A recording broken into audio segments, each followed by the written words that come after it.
तो आज हम चैप्टर 4 करेंगे सोशोलॉजी का, कल्चर एंड सोशलाइजेशन। ठीक है जी।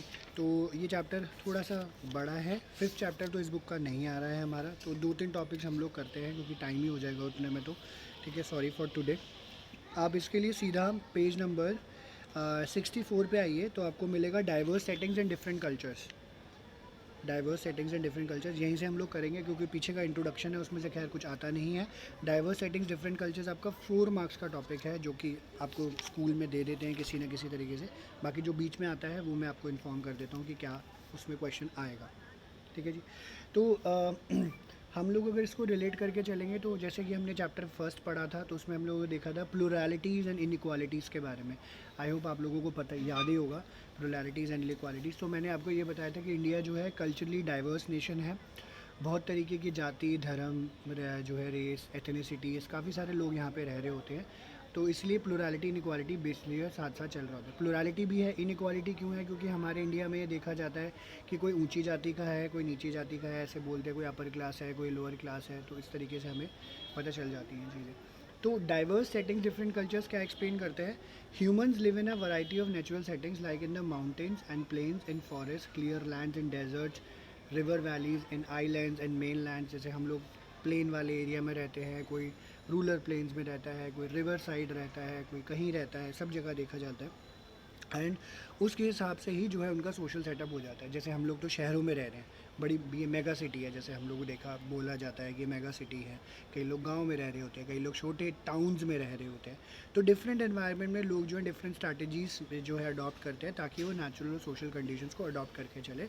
This leads to emergence of diverse ways of life और कल्चर, जो कि डाइवर्स अभी कल्चर्स के बारे में बताया। जैसे मुझे क्या था, हमारा जो मेरे फादर का कश्मीर का काम होता था, कश्मीर जेन के काम जाता था, उनका मेडिसिन का काम था, तो पैकेजिंग मटेरियल वगैरह। तो वहाँ से जो कश्मीर की पार्टी आते थे, तो वो कहते थे कि ना हमारा सर्वाइव, क्योंकि ठंडी जगह है तो सर्वाइवल हमारा कैसे है, कहते हमें ना मटन या चिकन डेली, मतलब ऑलमोस्ट डेली बेसिस, वैसे भी मुस्लिम कम्युनिटी ज़्यादा है वहाँ पे, कहते ऑलमोस्ट डेली बेसिस में हमें खाना पड़ता है, चलते भी बहुत है। ठीक है, तो उनके हिसाब से अडेप्टेबिलिटी, क्योंकि ठंड है तो वहाँ पे ऐसा करना पड़ता है। तो disparities in coping mechanisms were evident during the devastating tsunami of 26 दिसंबर 2004, जिससे कि तमिलनाडु, केरला, अंडमान निकोबार में जो इफेक्ट हमें देखने को मिला था। People on the mainland and island are integrated into relatively modern way of life. अब जैसे हम लोग जो है यहाँ कहाँ जो है नदी, आप देखते हो नदी है यमुना को छोड़कर, तो बोटिंग हो रही है या स्विमिंग सिखाई जा रही है या फिशिंग हो रही है। तो लोग जो हैं प्लेन्स एरिया में मॉडर्न इंटीग्रेटेड है। हमें टेक्नोलॉजी से मतलब है, हमारे फ़ोन में स्नैप, इंस्टा, ये सब होना चाहिए, रील्स फील्स, है ना, फेसबुक वेसबुक, यहाँ से हम लोग वेल अवेयर है, ये चलवा लो हमसे, बढ़िया चलेगा, चप्पू नहीं चलाएंगे। या So the fisher folk and the service personnel in the island were caught unaware and suffered large-scale devastation and much loss of life. तो सुनामी आया तो सबका काम वाम खराब हो गया। On the other hand, primitive tribal communities like थी हमारी, like Onges, Jarawas, great Andamanese and Shompens, जिनके पास कोई भी साइंस एंड टेक्नोलॉजी का ऑप्शन नहीं था, force the calamity based on their experiential knowledge and save themself by moving on to higher ground. तो उनको पानी देख के, वेदर देख के उनको ये पता चल गया था, क्योंकि पहले तो देखो ऐसे ही होता था, साइंस एंड टेक्नोलॉजी तो थी नहीं, तो उनको पता चल गया ये लोग हायर ग्राउंड्स की तरफ चले गए, अपने आप को बचा लिया। तो आप देखते हो दो कल्चर्स जहाँ पे एक साइंस एंड टेक्नोलॉजी है, बचा नहीं पाए, और जहाँ पे साइंस एंड टेक्नोलॉजी नहीं है, अपने आप को बचा के थोड़ा सा शिफ्ट हो गए। So this shows that having access to modern science and technology does not make modern culture superior to tribal culture of the island. तो जैसे फॉर एग्जांपल अब हम लोग घर में बैठे हैं, मुझे बोलोगे खेती बाड़ी कर लो, नहीं आती मुझे खेती बाड़ी। खेती बाड़ी वाले लोग जो कर रहे हैं आज, उनको फ़ोन्स का एक्सेस है, तो ये हम लोग कह सकते हैं they are primitive in one sense but they are modern in one sense. Banks जाते हैं, काम हो रहे हैं, उनको फ़ोन्स ऑपरेट करने आते हैं। ठीक है, तो ये सब चीज़ें हमें देखने को मिल रही होती हैं। Hence cultures can not be rank but can be जज एडिकेट और inadequate in terms of the ability to cope with the strains impose by nature. तो नेचर आपके ऊपर क्या प्रेशर क्रिएट करता है, ठीक है, क्या चीज़ें कर रहा होता है, उसके अकॉर्डिंगली जो है हम ये डिसाइड कर सकते हैं कि क्या जो है हम इससे कोपिंग मैकेनिज्म होगा या नहीं होगा। तो लाइक वाइज आप लोगों ने देखा होगा दिल्ली में कभी बाढ़ आई है, पानी भर जाता है सीवरों में, वो एक अलग बात है बारिश के टाइम पे, बट वैसे बाढ़ नहीं आई कभी। ठीक है, क्योंकि थोड़ा सा अपवर्ड है, यमुना नदी ज़रूर है बट वहीं पे थोड़ा सा लेवल ऊपर रहता है, आसपास के छोटे छोटे गांव डूब जाते हैं, बट यहाँ पे वैसे कहीं हमें देखने को नहीं मिला। तो हमारी लाइफ ईजिली कट रही है डेली के हैसल्स के साथ साथ। ठीक है जी, ये इन्होंने यहाँ पे बताया। तो these were different setting different culture, as it is ही आपको लिखना होता है, एग्जाम्पल दिया हुआ, इसको कट शॉर्ट कर सकते हो, 4 मार्कर का ये कवर हो जाता है। अब यहाँ पे बात आती है what is culture, define culture. तो कल्चर बहुत अलग अलग तरीके से जाना जाता है कि कल्चर हमारा, जैसे हमारे पीछे जो है आर्ट्स पॉइंट ऑफ व्यू से भी देखा जाता है। हमारा कल्चर जो ऑब्वियसली हमारी अपब्रिंगिंग हुई है, जहाँ पे हम पैदा हुए हैं, उसमें भी कभी arts, tradition, trends, rituals, customs, modes, norms, ये सब चीज़ें हमें देखने को मिल रही होती है कल्चर में। तो often the term culture is use to refer, ये क्या है, तो ये एक डेफिनेशन है 1-2 marker, acquiring a refined taste in classical music, dance forms, painting. This refined taste was thought to distinguish people from uncultured masses, even concerning something we would today see as individual, like the preference for coffee over tea. ठीक है, तो कई लोग जो shift हुए coffee पे, लोग shift हुए, तो कॉफ़ी हमारे यहाँ का था भी नहीं, बाहर से आया था, तो लोगों को वही थोड़ा सा मॉडर्न सेंस में आया। आज भी थोड़ा सा कॉफ़ी को सुपीरियर बोलते हैं हम लोग, थोड़ा सा देखने को मिलता है। Bye contrast sociologists look at culture not as something that distinguish individual but as a way of life in which all members of society participate। तो हर एक का कल्चर है, जैसे आप खुद इमेजिन करो, है ना, पंजाबियों और सिखों में लोहड़ी मनाते हैं, तो उनका वे ऑफ लाइफ है, ठीक है। कोई पोंगल मनाता है, कोई ओनम मनाता है, कोई करवा चौथ मना रहा है, कोई कुछ मना रहा है, नॉट दैट साइड फेस्टिवल जो कि ऑल ओवर इंडिया मनाया जाता है। जैसे अभी पीछे मुहर्रम गया था, तो लोग मुहर्रम मना रहे हैं, कोई बकरीद मना रहे हैं, सबका कल्चर एंड ट्रेडिशन अलग अलग उस तरीके से करा जाता है। तो लोग यही देखते हैं कि कल्चर इस तरीके से भी जान सकते हैं। हर एक सोशल ऑर्गेनाइजेशन का अपना कल्चर है। एंथ्रोपोलॉजिकल डेफिनेशन कल्चर क्या क्या कहती है, कल्चर और civilization taken its wide ethnographic sense is that complex whole which includes, तो ये अंडरलाइन कर लीजिएगा, 1 and 2 मार्कर है जिनने नहीं किया था। Belief, knowledge, art, morals, law, custom and any other capabilities and habits acquired by man as a member of society. तो जो हम कर रहे होते हैं, वैसे तो रेगुलरिटी यही रहती है कि जो हम अपने कल्चर में पार्टिसिपेट कर रहे हैं, उसी में हम काफ़ी सारी चीज़ें जो है यहाँ पे कर रहे होते हैं, साथ के साथ ये देखने को हमें मिल रहा होता है। बट इसके साथ साथ हम ये काफ़ी सारी चीज़ें और भी यहाँ पे कर रहे होते हैं, नॉलेज, बिलीव, आर्ट, मॉरल, सब चीज़ें देखी जाती है।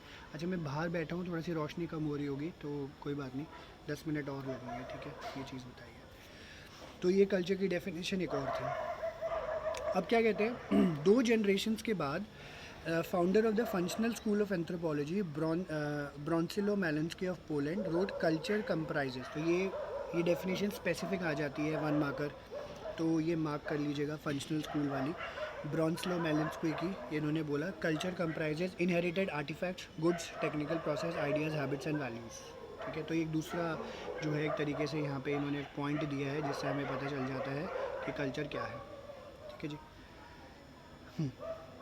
तो फिर ये हुआ, फिर क्लिफर्ड गेट्स ने यहाँ सजेस्ट किया we look at human action in the same way as we look at words in book and see them as conveying a message. अब देखो, कल्चर में इन्होंने एग्जाम्पल एक तरीके से दिया है, तो आप जो भी चीज़ जैसे क्या हो रहा था, आप बोल रहे होते हो या कर रहे होते हो, ठीक है, तो वो प्रैक्टिकली आपके बिहेवियर में नज़र आता है। सोशियोलॉजी में ग्रुप बिहेवियर ज़्यादातर पढ़ा जाता है। क्लिफर्ड गिट्स ने यहाँ पे क्या कहा है, ह्यूमन एक्शंस को कैसे देखते हैं, जैसे किताबों में शब्द लिखे हैं, ठीक है, वो अपना मैसेज जो है कन्वे कर रहे हैं। जैसे अब मैं कोई भी मैं पढ़ा रहा हूँ, तो मेरी अपनी बॉडी लैंग्वेज है, मैं कुछ कर रहा हूँ, मैं तुम मुझे देखोगे, ऑब्जर्व करोगे, तो बाहर ऑब्जर्व करोगे तो आप देखोगे कि सर ये क्या कर रहे हैं, सर ऐसे क्यों कर रहे हैं, सर वैसे क्यों कर रहे हैं। सब लोगों का अपना अपना तरीका हो जाता है।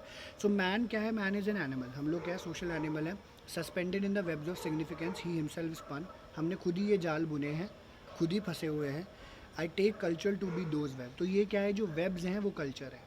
ठीक है, तो अब मेरे को देखोगे, आई एज एन इंडिविजुअल, या अपने आप को वहाँ पे रखो आप, तो अब जैसे एग्जांपल लेते हैं रिसेंट का, जैसे अभी हर्ष जो है बोलता है कि मेरा बर्थडे है सर, मैं क्लास नहीं ले रहा हूँ या मैं टेस्ट नहीं दे रहा हूँ, मैं बर्थडे पे फ्रेंड्स के साथ जा रहा हूँ। तो ये एक वेब है उसका कि I will be with my friends, और दूसरा web I will be with my cousins, या तीसरा web I will be with my family, I will be with my relatives, so on so on so on so on. ये सारे webs हैं जो हमने बुन के रखे हुए हैं। ठीक है जी, जस्ट ए प्रैक्टिकल एग्जाम्पल जो मैंने आपको यहाँ पे बताया।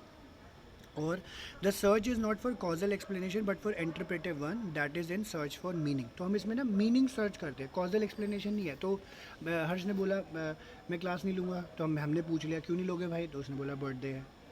बर्थडे है वो एक बहुत अच्छी बात है, बट उसके पीछे हमें मीनिंग जानना ज़रूरी है, इंटरप्रेट करना ज़रूरी है। हम लोग कॉजल एक्सप्लेनेशन नहीं, इंटरप्रेट, क्योंकि बर्थडे अकेले तो मनाया नहीं जाएगा, है ना, हमें फ्रेंड्स के साथ या फैमिली के साथ गेट टुगेदर पार्टी करनी है, हल्ला हो मचाना है, म्यूज़िक चलाना है, ये वो लाना फलाना करेंगे, तभी थोड़ा सा दिल्ली में रहते रहते तो ऐसे ही मज़ा आता है। वरना लोग जो बर्थडे मनाते हैं, पता चले खेत में हल चला रहे हैं, आज जो है पूरा खेत जोत डालूंगा मैं, ठीक है, सारी की सारी गाँव को भगा भगा के मैं खेत जोत डालूंगा, ऐसा भी लोग करते हैं अपना बर्थडे मनाने के लिए, ठीक है, ऐसा देखने को मिलता है। तो ये चीज़ बताई है। So likewise Leslie White had placed a comparable emphasis on culture as a means of adding meaning to objective reality. तो एक और लेस्ली वाइज की डेफिनेशन है, कल्चर क्या है, adding meaning to objective reality using the example of people regarding water from particular source as holy. ठीक है, तो हम लोग जैसे हरिद्वार जाते हैं, ठीक है, तो जैसे सिफत है, मणिकरण जाते हैं, मणिकरण गुरुद्वारा है, कई लोग हरिद्वार जाते हैं, कई लोग बंगला साहिब जाते हैं, कई लोग अमृतसर जाते हैं, कई लोग कहीं कहीं कहीं जाते हैं, वहाँ का पानी होली मानते हैं। तो जैसे कई कहानियाँ मैंने मणिकरण की सुनी है, बंगला साहिब की सुनी है, कुछ जैसे बीमारियाँ ठीक कर देता है गुरुद्वारे या जैसे हरिद्वार की कहीं ना कहीं देखने को मिलता है। तो ये लोग क्या है, कल्चर का पार्ट है। हम लोग मानते हैं होली है, अब उसी पानी को हम लोग गंदा करते रहते हैं। तो वो कहते हैं कि पीछे पीछे जो है बड़ा जो है ना, शेर ही आया हुआ था कि कहते हैं जिस पानी में ट्राई टू रिलेटेड, कहते हैं जिस पानी में मैं पाप धोने गया, उसी को मैं भर के कनस्तर में ले आया, ठीक है, अब उससे मैं खुद को फिर दोबारा जो है अपने पाप धोने की कोशिश कर रहा होता हूँ। तो वही जो गंगा जी के लिए बोला गया था कि हम तो पाप धोने वहाँ जाते हैं, फिर उसी को भर के हम कैन में ले आते हैं कि घर में रखेंगे। ठीक है, तो ये सब चीज़ें थोड़ी करी जाती है, सारे लोग ही कर रहे होते हैं इनफैक्ट। तो ये इन्होंने बताया। So apart from his mention of art, all the thing listed by Tylor, तो जैसे हमने पढ़ा, do you notice anything in Malinowski's की definition that is missing in Tylor's, जैसे अभी हमने पीछे पढ़ा ही है। Apart from his mention of art, all the thing listed by Tylor और non material. This is not because Tyler himself never looked at material culture. He was in fact a museum curator, and most of his anthropological writing was based on the examination of artifacts and tools from which societies across the world which he had never visited. ठीक है, तो वो गया नहीं है बाहर, but museum में काम करता था, तो ये सब चीज़ें उसने देखी, तो उसको एक्सप्लेन कर पाया। तो हम लोग ये दे सकते हैं कि उसकी डेफिनेशन ऑफ कल्चर क्या है। It is an attempt to take into account it intangible abstract dimensions, जो दिखता नहीं है, एब्स्ट्रैक्ट है, so as to acquire a comprehensive understanding of the societies he was studying. ठीक है, ताकि जो है सोसाइटीज़ के बारे में हमें पता चले। L Malinowski happen to be stranded on an island, जैसे इन्होंने बताया था, western Pacific during the first world war, और उसने डिस्कवर किया the value for remaining an extended period with the society one was studying. तो उसको वहाँ पर एक सोसाइटी में रहने का मौका मिला, जो कि उसको उसने पूरा पढ़ा, उसकी वजह से उसने इस्टेब्लिश किया the tradition of field work. ठीक है, ये अंडरलाइन कर लेना, ये अंडरलाइन कर लेना कि फील्ड वर्क जो है मेलिन्स्की के थ्रू ही यहाँ पे आया था। ठीक है, और कब आया था, तो उसने बता दिया फर्स्ट वर्ल्ड वॉर पैसिफिक में जब वो था, तब ये यहाँ पे देखने को मिला था। एंड उसके बाद उन्होंने बोला बहुत सारी डेफिनेशन हमें यहाँ पे एल्फ्रेड क्रोबर की, क्लाइड क्लुकहॉर्न की यूनाइटेड स्टेट्स में इन्होंने पब्लिश किया था, culture critical review of concepts and definition, और इसको इन्होंने यहाँ पे बताया है। ये ओके, हाँ, इसमें इतना ही है। ठीक है, तो ये जो है कल्चर का इन्होंने जो है पूरी प्रॉपर डेफिनेशन बताया। और आप ये देखोगे नीचे ना, एक छोटा सा बॉक्स भी है ग्रे कलर का, ठीक है, ये वाला, इसमें भी कल्चर के बारे में थोड़ा थोड़ा लिखा हुआ है, which is a way of thinking, feeling, believing, total way of life of abstraction from behaviour, learn behaviour. तो जो आपको लगता है जैसे कल्चर एक्चुअली में क्या है, तो उसको आप टिक करके यूज़ कर सकते हो अपनी डेफिनेशन को लिखने के लिए। जैसे सारा नहीं है, एक बार आप पढ़ना, तो आपको ठीक लगता है तो आप उसको यूज़ कर सकते हो। तो यहाँ पे आप देखते हो 2-3 डेफिनेशन आती है। ऑथर्स का नाम याद रखिएगा, फील्ड एक्सपेरिमेंट 1 मार्कर आप मार्क कर लीजिएगा। आई थिंक ये हमारी पुरानी बुक में नहीं था, ठीक है, तो ये मार्क कर लेना। और लास्ट जो है हम लोग अब पढ़ेंगे, लास्ट से डायमेंशंस ऑफ कल्चर। ठीक है, तो इतनी सारी डेफिनेशन के बाद हमें ये पता चलता है कि ना अब कल्चर के अपने डायमेंशंस भी होते हैं, जो कि हमें समझना बहुत ज़्यादा ज़रूरी है। तो वो क्यों, कहने का मतलब कि हमें कल्चर ना एक पॉइंट ऑफ व्यू से नहीं देखा जाता। हम सोचते हैं कि कस्टम ट्रेडिशन फॉलो कर ले या हम लोग आर्ट्स एंड मैनिफेस्टेशन देख ले, ऐसा नहीं होता हर बार। ठीक है, तो और भी चीज़ें हमारी देखने को मिलती हैं हमें। ठीक है, तो ये क्या कहते हैं, कॉग्निटिव, नॉर्मेटिव और मटेरियल एस्पेक्ट्स है कल्चर के। इसको इन्होंने आगे एक्सप्लेन किया हुआ है, हम उसको बाद में पढ़ेंगे। ओवरऑल कॉग्निटिव इन्होंने बोला है कि कैसे हम लोग प्रोसेस करते हैं, हम क्या देखते हैं, हम क्या सुनते हैं, like so as to give meaning, like identifying the ring of a cell phone as आज recognizing the cartoon of a politician. तो प्रोसेसिंग हो गई, याद करना हो गया, उस पॉइंट ऑफ व्यू से देखने को मिल जाता है। नॉर्मेटिव इन्होंने बोला, इसमें आपका जो है नॉर्म्स आ जाते हैं, रूल्स, कोड ऑफ कंडक्ट आ जाते हैं, जिसमें इन्होंने बोला आपको रिचुअल्स फॉलो करने हैं और काम करना है चीज़ों का, तो ये सब चीज़ें कवर हो जाती हैं यहाँ पे। ठीक है, और ये कौन गया है वैसे अभी? हर्ष है, ओजस्वी है, ये रिया भाग गई होगी हमारी, सिफत है और वेदिका है। एक मिनट यार, ये हमारी रिया जो है ना,